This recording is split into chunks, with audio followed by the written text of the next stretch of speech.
Herb Kossover and I have known each other for 35 years, and you've led this extraordinary life as a master photographer. You were with the Allman Brothers around the world for an extended period of time, but your experience with Neil Armstrong is extraordinary, and it's impossible not to think about. When I thought about the 50th anniversary of Apollo 11, I thought about you. You know, it was a great year. You know, it was like being with Christopher Columbus. You know, that's how I saw it.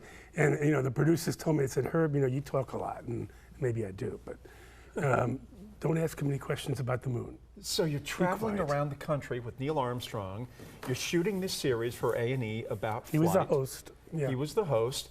You're in restaurants with him having lunch or dinner in a crowd. Did anybody recognize him and come up?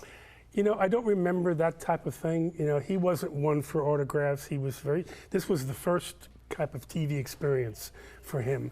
And he was very reluctant to do so at first. In fact, I think we were talking before, and I said, when we got the job, he was from another production company in LA, and he wasn't happy with them.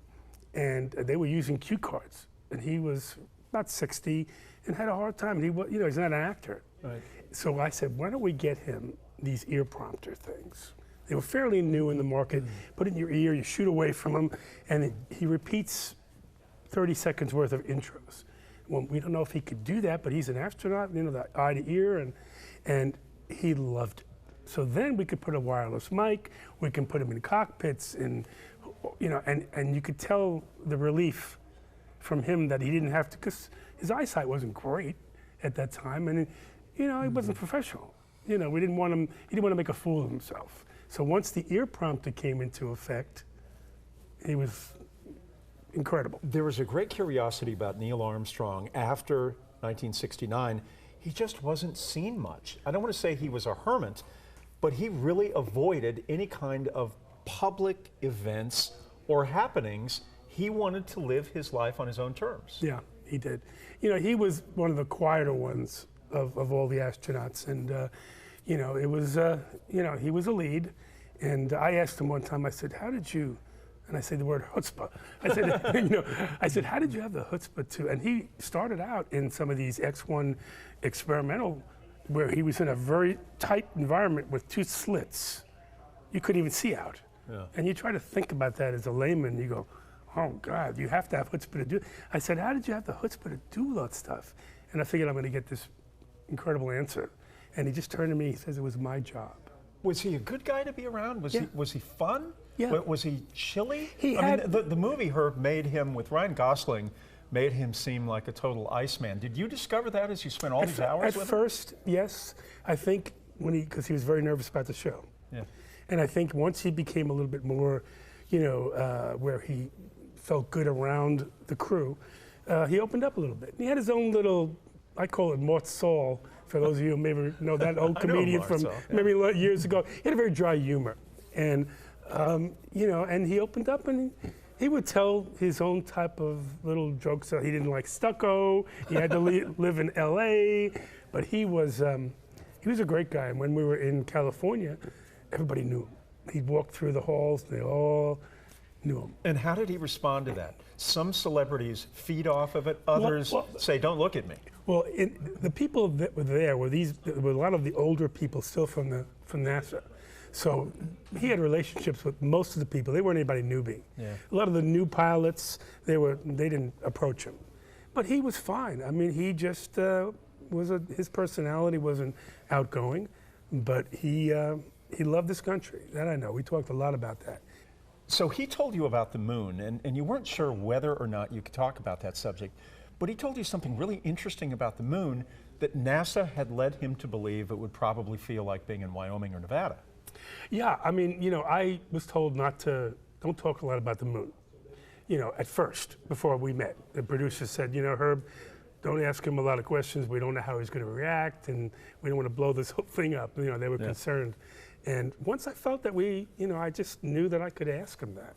You know, I felt he could ask me anything about Brooklyn. I could ask him anything about where I was born. I could ask him some of those kind of things. And, you know, it wasn't... And what did he say about the moon? What the experience was? You know, he said that it was, you know, it was softer.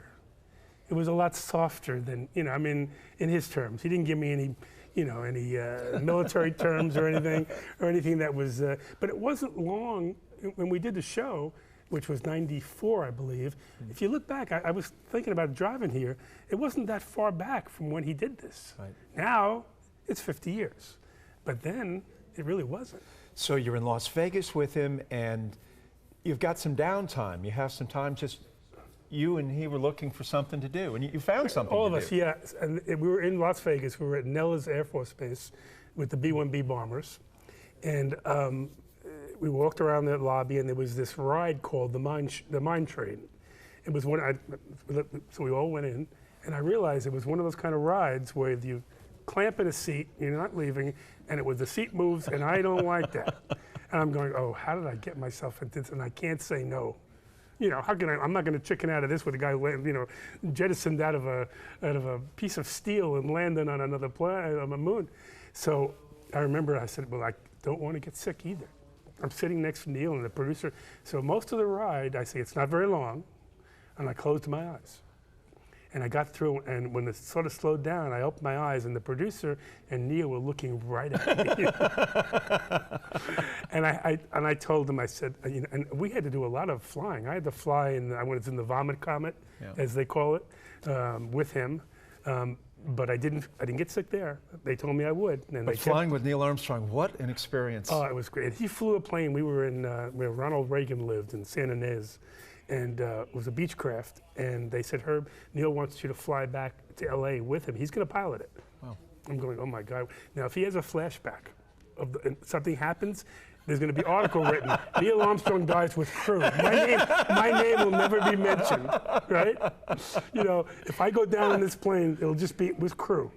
But we approached Los Angeles. It was the Santa Monica Airport, and there's a million lights.